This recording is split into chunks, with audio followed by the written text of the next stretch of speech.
Assalamualaikum warahmatullahi wabarakatuh. Untuk video kita kali ini materinya tentang perpindahan kalor. Jadi kalor itu berpindah dari benda yang bersuhu tinggi ke benda yang bersuhu rendah. Terus perpindahan kalor berhenti ketika suhu kedua benda sudah sama. Selanjutnya, kondisi ketika dua benda memiliki suhu yang sama itu disebut kesetimbangan panas atau kesetimbangan termal. Selanjutnya, selama ada perbedaan suhu, maka kalor selalu berpindah sehingga tercapai kesetimbangan panas atau kesetimbangan termal. Seperti itu. Selanjutnya, kita akan melihat perpindahan kalor itu terbagi atas 3 macam. Yang pertama adalah konduksi, yang kedua konveksi, dan yang ketiga radiasi. Sekarang kita akan mempelajari lebih jauh tentang konduksi. Konduksi adalah perpindahan kalor yang tidak ada bagian benda maupun atom atau molekul penyusun benda yang ikut berpindah. Contohnya ketika kita mengaduk teh air panas, ujung sendok yang kita pegang lama-kelamaan akan terasa panas. Jadi itu adalah perpindahan konduksi. Selanjutnya ciri-ciri perpindahan konduksi tadi lebih jelasnya adalah yang pertama adanya zat perantara, dan yang kedua tidak ada perpindahan zat perantara.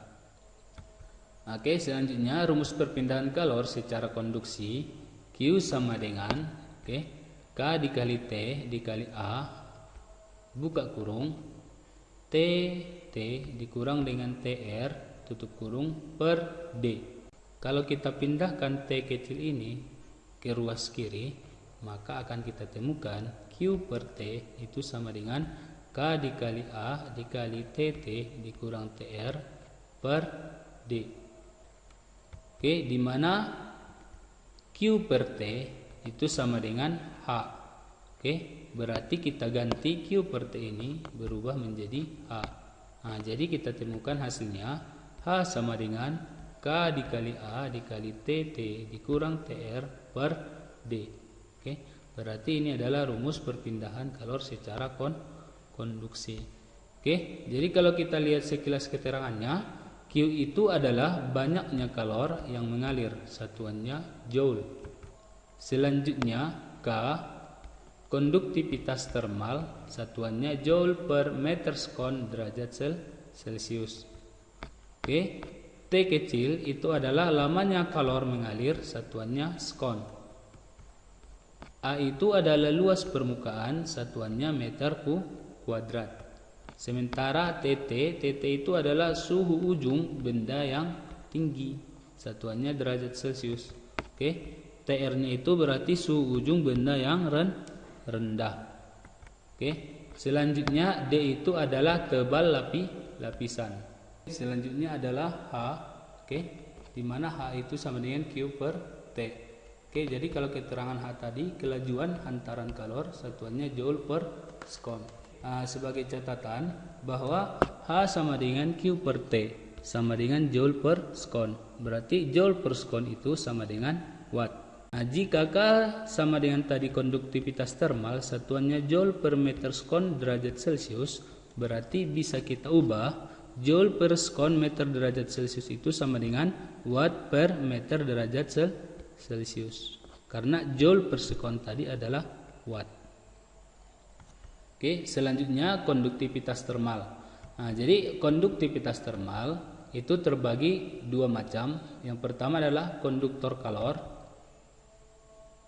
Terus yang kedua adalah isolator kalor. Kita akan membahas konduktor kalor. Konduktor kalor adalah benda yang mudah menghantarkan kalor. Hampir semua logam termasuk konduktor kalor. Contohnya aluminium, timbal, besi, baja, tembaga, dan lain-lain.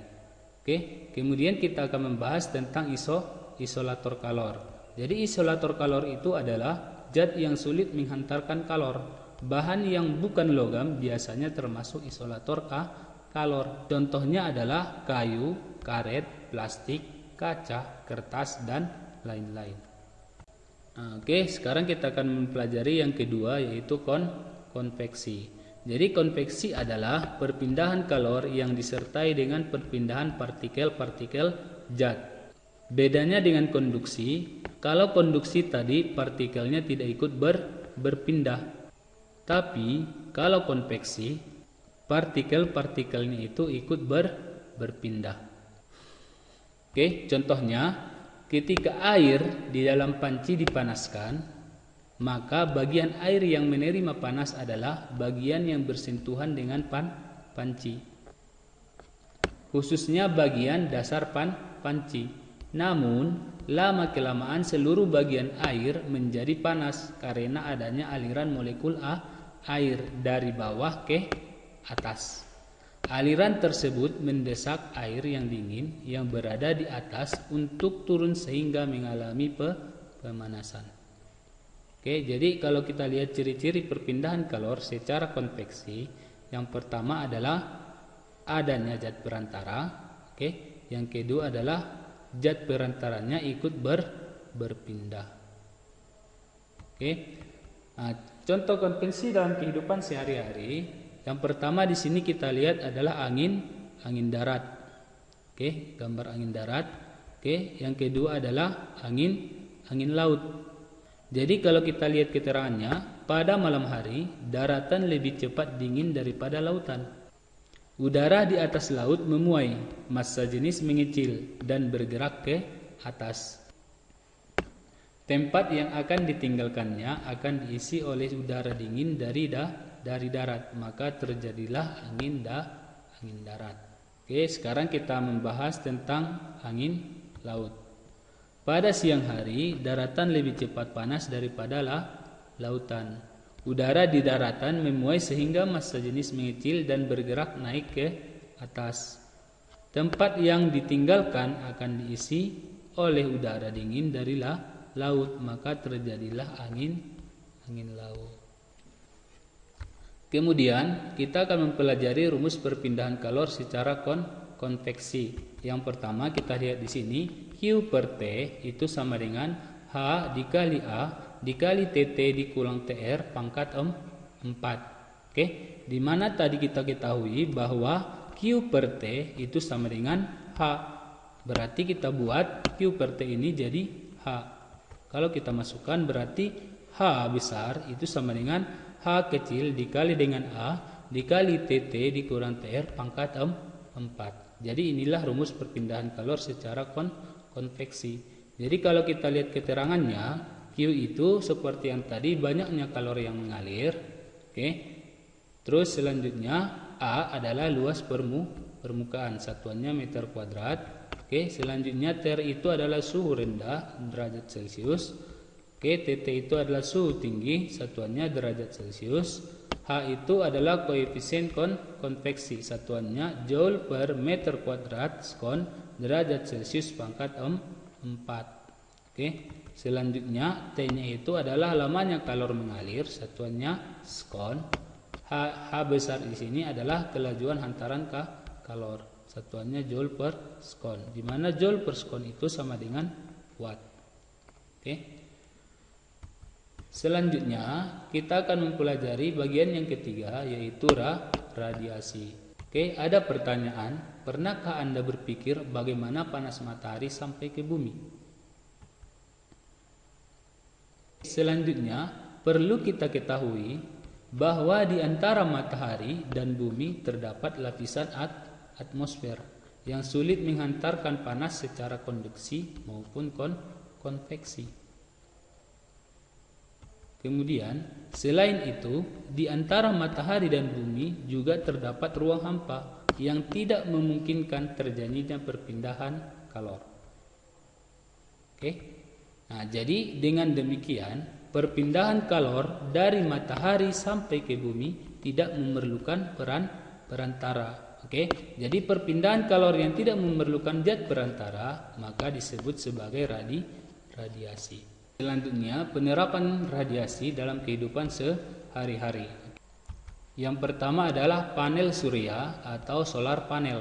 Nah, jadi solar panel ini digunakan untuk menyerap dan memancarkan sinar radiasi matahari. Selanjutnya, yang kedua, mobil tangki. Jadi mobil tangki pengangkut minyak pada bagian tangki dicat warna putih untuk memperkecil penyerapan kalor. Nah, jadi ini tergantung nanti bagaimana nilai emisivitas suatu warna yang nanti akan kita pelajari. Oke, selanjutnya penghangat rumah pada musim dingin.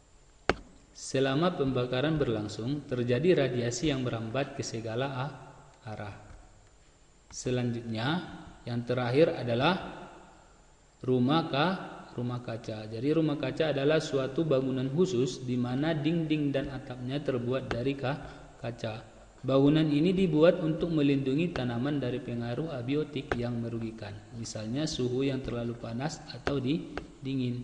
Selain suhu, kelembaban udara juga dapat diatur. Jadi rumah kaca dibangun untuk keperluan budidaya tanaman. Oke. Nah, jadi yang terakhir adalah rumus perpindahan kalor secara radiasi. Oke. Jadi kita temukan Q per T itu sama dengan E sigma kali A kali T pangkat 4. Oke. Seperti yang kita ketahui bahwa Q per T itu sama dengan H. Jadi kita ganti Q per T ini menjadi H.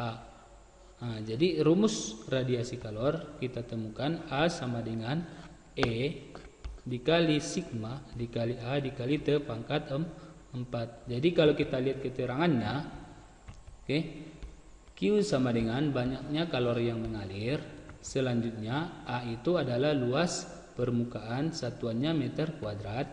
T suhu mutlak, satuannya Kelvin. Oke. T lamanya kalor mengalir, satuannya skon. Nah, selanjutnya adalah E emisivitas benda. Jadi emisivitas benda ini tergantung dari warna. Seperti contohnya tadi mobil tangki yang warna putih. Karena warna putih itu dianggap ya lebih lambat menyerap kalor dibanding dengan warna lain. Oke. Jadi nilai emisivitas itu antara 0 sampai 1. Jadi emisivitas yang paling tinggi adalah warna hitam karena emisivitasnya sama dengan 1. Selanjutnya adalah sigma. Nah, di mana sigma itu adalah tetapan Stephen Boltzmann. Jadi nilainya 5,67 dikali 10 pangkat minus 8 joule per meter kuadrat skon K pangkat 4. Nah, jadi makanya sebenarnya suhu mutlaknya di sini, oke, kita buat Kelvin karena sesuai dengan tetapan Stephen Boltzmann bahwa suhunya itu bersatuan Kelvin. Jadi yang terakhir adalah H. H itu kelajuan antaran kalor, satuannya joule per skon, di mana joule per skon ini sama dengan watt.